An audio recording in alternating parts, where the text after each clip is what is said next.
Sir বৃত্ত সম্পদ গ্রহণ করা আমাদের বক্তব্য মুখ্য উদ্দেশ্য নয়। এটা শুধু দরিদ্র শ্রুতি যাতে না হয়, আমাদের সময় যাতে অর্থহীনভাবে অতিবাহিত না হয়, সে উদ্দেশ্যে আমাদের এই উপস্থাপনা। সংসার ঘোষণায় বলেছে আল্লাহর নবী সমস্ত নবীগণের নবী, সমস্ত কাফেরদের নবী, রহমতুল আলামিন, শফিউল মুজনিবিন মুহাম্মদুর রাসূলুল্লাহ সাল্লাল্লাহু আলাইহি ওয়াসাল্লাম সর্বকালের সর্বশ্রেষ্ঠ জ্ঞানের আধার, জ্ঞানের ভান্ডার। জোরে বলুন সুবহানাল্লাহ।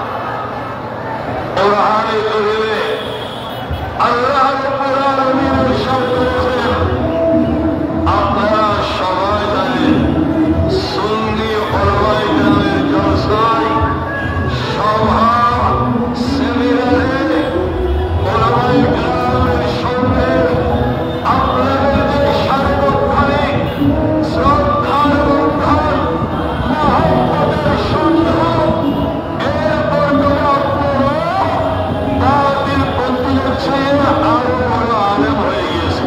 ঠিক কিনা? ঠিক কিনা? আল্লাহ বলেছেন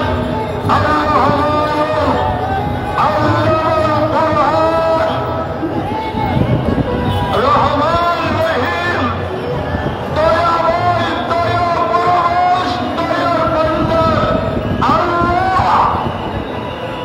30 পারা কুরআনে কারীম তালিম দিয়েছেন, শিখিয়েছেন। কোরআনের জ্ঞান দান করেছেন ওই নবীকে, যে নবীর উপর এই 30 পারা কোরআন অবতীর্ণ হয়েছে। বলুন আলহামদুলিল্লাহ। মুফাসসিরিনে কেরাম বলেন, যদিও এখানে নবীর প্রসঙ্গ প্রত্যক্ষভাবে উল্লেখিত না থাকলেও পরোক্ষভাবে এখানে ইঙ্গিত রয়েছে কোরআনের তালিম আল্লাহ দিয়েছেন ওই নবীকে, সেই নবীর উপর কোরআন নাযিল করা হয়েছে। বলুন সুবহানাল্লাহ। মুহতারাম হাজিরিন, কেউ মনে করে, কেউ তো সময় সুযোগ অনুকূল পরিবেশ পেয়ে বারবার জিবরাইল তো কোরআন নিয়ে এসেছেন, জিবরাইল কোরআনের তালিম দিয়েছে। উচ্চ স্বরে নাউযুবিল্লাহ, আর জোরে বলুন নাউযুবিল্লাহ। কারণ কোরআনের অন্য আয়াতে আল্লাহ রাব্বুল আলামিন দ্ব্যর্থহীন ভাষায় সুস্পষ্টভাবে ঘোষণা দিয়েছেন, ইন্নাকা লাতুলাক্কাল কুরআনা মিন লাদুন হাকীমিন আলীম। ইয়া রাসূলুল্লাহ, ইয়া হাবিবাল্লাহ, ইয়া নূরুম মিন নূরিল্লাহ, অবশ্যই অবশ্যই, নিশ্চয় নিশ্চয়, এতে সন্দেহ সংশয়ের কোন রূপ অবকাশ নেই। আপনাকে কোরআনে কারীমের তালিম দেওয়া হচ্ছে স্বয়ং মহাপ্রজ্ঞাময়, মহাজ্ঞানময় আল্লাহর পক্ষ থেকে। উচ্চস্বরে বলুন সুবহানাল্লাহ। আমার বক্তব্য সংক্ষেপ করব। এখন আপনারা বলুন, 30 পারা কোরআনে কারীমে কোন বিষয়ে, কোন যুগে, কোন সৃষ্টির অতীত, বর্তমান, ভবিষ্যৎ বা এই খালের পূর্বে, এই খালের অস্তিত্বের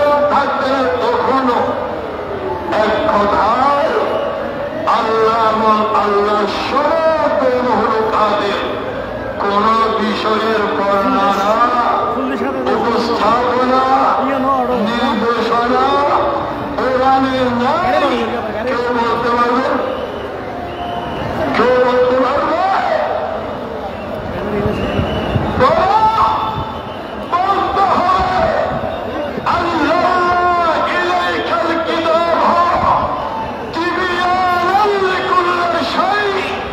ইয়া রাসূলুল্লাহ, ইয়া হাবিবাল্লাহ, আমি আপনাকে এমন এক কোরআন কারীম দান করলাম যে কোরআনে সকল সৃষ্ট জগতের এক কথায় স্রষ্টা আর স্রষ্টার সকল সৃষ্টির প্রাসঙ্গিক সকল বিষয়ে বিশদ পরিপূর্ণ পূর্ণাঙ্গ ব্যাখ্যা বিশ্লেষণ বর্ণনা এ কোরআনে আছে।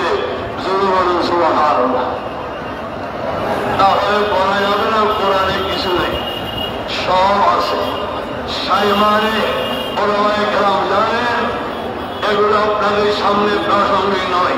এক কথায় আল্লাহ এবং আল্লাহর কোন মখলুকাতের সকল জ্ঞান কোরআনে আছে। আর সে কোরআন নবী নুরানি সিনহাই ওই নবুয়তের কলম মোবারকে আল্লাহ আমানত রেখেছেন।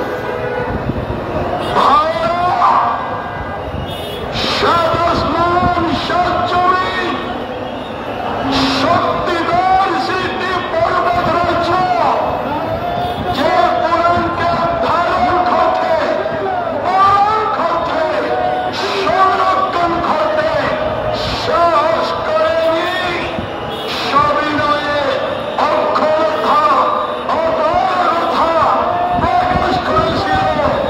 যে কোরআন, যে কলমে মুস্তাফা সাল্লাল্লাহু আলাইহি ওয়াসাল্লাম আমানত হিসেবে ধারণ করেছেন, ওই কলমে মুস্তাফার দৈর্ঘ্য, প্রস্থ, বিস্তৃতি, সীমা পরিসীমা আসমান জমিন কোন মখলুকাতের মধ্যে সংকলন হবে না, এর সাথে কুটুম্ব যারা কথায় কথা বলে নবী আমাদের মতো, আমি তাদের দৃষ্টি আকর্ষণ করছি। তাহলে সকল বিষয়ে, সকল যুগের, সকল সৃষ্টির, সকল মৌজুদাতের সামগ্রিক জ্ঞান এবং বিজ্ঞান, উপকারিতা, কল্যাণ, পরামর্শ, মঙ্গলময় নীতিমালা সব বিষয়ের আধার, ভান্ডার তৈরি করা কোরআনে কারীম। আর সে কোরআন আল্লাহ নবীকে দিয়েছেন এবং আল্লাহ নবীকে শিখিয়েছেন। এবার আপনারা আমার উস্তাদরা এখানে আছেন, জামিয়ার সাবেক সম্মানিত অধ্যক্ষ জামিয়ার শেখুল হাদিস শেখুল ফিক আর অনেক আছে। মুফাসসিরে কেরাম বলেন, ওস্তাদ যদি সময় পরিপক্ক, দক্ষ, জ্ঞানে পরিপূর্ণ না থাকে তাহলে শিষ্যের মধ্যে জ্ঞানের পূর্ণতা আসে না। এক, দ্বিতীয়ত ওস্তাদ সর্বজ্ঞানে জ্ঞানী, সর্বজ্ঞানে পরিপূর্ণ, কিন্তু উনি কৃপণ। জ্ঞান সুদা বিতরণে উনি কার্পণ্য করেন, আলোচনা করেন। এ কারণে শিষ্যের জ্ঞানের বিস্তারে, শিষ্যের অবগতির জগতে ঘাটতি থাকে। এখন বলুন, নবীর শিক্ষককে এত জোরালো বলুন না,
সুতরাং আল্লাহ হলেন দাতা, নবী হলেন গ্রহীতা। আল্লাহ হলেন বিতরণকারী, নবী হলেন ধারণকারী আর বন্টনকারী। সুতরাং আল্লাহর জাতের মধ্যে কোনো প্রকার ঘাটতি নাই, কোনো প্রকার ক্ষমতার লেশ নাই। আল্লাহ প্রদত্ত জ্ঞান গরিমায়, সক্ষমতায়, সামগ্রিক যোগ্যতায়, বিস্তারের দক্ষতায় মুহাম্মদুর রাসূলুল্লাহ সাল্লাল্লাহু আলাইহি ওয়াসাল্লাম সমগ্র কায়নাত এখন সমগ্র সৃষ্টি মুহাম্মদুর রাসূলুল্লাহর শিষ্য। সুবহানাল্লাহ। এই কারণে আশিকুর রাসূল, মুহাম্মদুর রাসূল, আল্লাহর সর্বোত্তম কুলসিরি রহমতুল্লাহ সেই সত্যের বলিষ্ঠ পরিপ্রকাশ ঘটিয়েছেন। ফাইন্না মিন জুলুমিকা আদ-দুনিয়া ওয়া রাহমাতুহা ওয়া মিন উলুমিকা ইলমুল লৌহি ওয়াল কলম। ইয়া রাসূলুল্লাহ, ইয়া হাবিবাল্লাহ, এই দুনিয়া এবং দুনিয়া পরবর্তী আখিরাত, এটা তো আপনার কৃপা করুণার ছোট্ট একটা ক্ষুদ্র অনুদান মাত্র। সুবহানাল্লাহ। দুনিয়া আখিরাত মুহাম্মদুর রাসূলুল্লাহ দান অনুদানের অংশ এবং লোহে কলমের অংশ আপনার এলমের দান অনুদান। সুবহানাল্লাহ। এরপরও আল্লাহ